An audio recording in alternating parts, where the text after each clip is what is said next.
भारत के चंद्रयान-3 के साथ साथ चंद्रमा से जुड़े कई सवाल इंटरनेट पर लगातार पूछे जा रहे हैं। यहाँ हम आपको चंद्रमा से जुड़ी 10 बातें बता रहे हैं जो शायद आप नहीं जानते होंगे। चांद गोल नहीं है।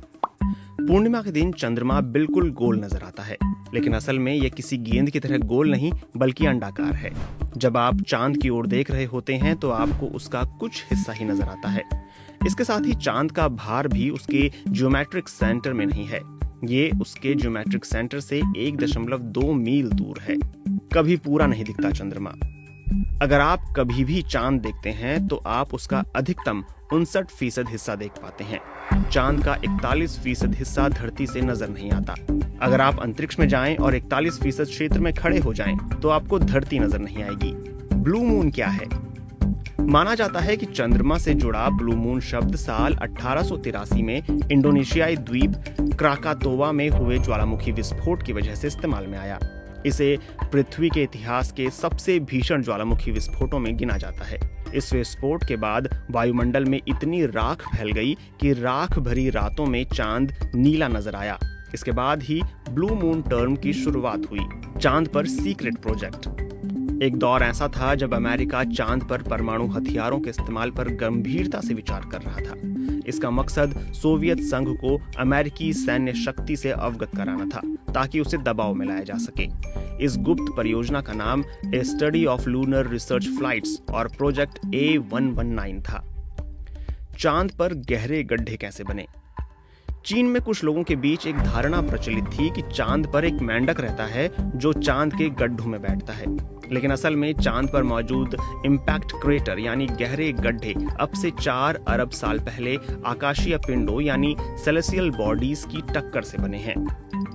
पृथ्वी की रफ्तार धीमी कर रहा है चांद। जब चंद्रमा पृथ्वी के सबसे करीब होता है तो इसे पेरिग्री कहते हैं। इस दौरान ज्वार भाटा का स्तर सामान्य से काफी बढ़ जाता है। इस दौरान चंद्रमा पृथ्वी की घूर्णन शक्ति यानी उसकी रोटेटिंग पावर को भी कम करता है, जिसकी वजह से पृथ्वी हर एक शताब्दी में 1.5 मिलीसेकंड धीमी होती जा रही है। चंद्रमा की रोशनी। पूर्णिमा के चांद की तुलना में सूरज 14 गुना अधिक चमकीला होता है।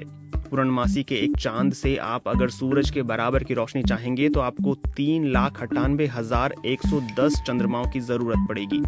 जब चंद्र ग्रहण लगता है तो चंद्रमा पृथ्वी की छाया में आ जाता है और उसकी सतह का तापमान 500 डिग्री फ़ारेनहाइट तक गिर जाता है और इस प्रक्रिया में 90 मिनट से भी कम का समय लगता है। लियोनार्डो दा विंसी ने पता लगाया था। कभी कभी चांद एक छल्ले की तरह लगने लगता है। इसे हम अर्धचंद्र या फिर बाल चंद्र भी कहते हैं। चांद का बाकी हिस्सा बहुत कम दिखाई देता है। ज्ञात इतिहास में लियोनार्डो दा विंसी पहले ऐसे शख्स थे जिन्होंने ये पता लगाया था कि चंद्रमा सिकुड़ या फैल नहीं रहा, बल्कि उसका कुछ हिस्सा केवल हमारी निगाहों से ओझल हो जाता है। चांद के क्रेटर का नाम कौन तय करता है?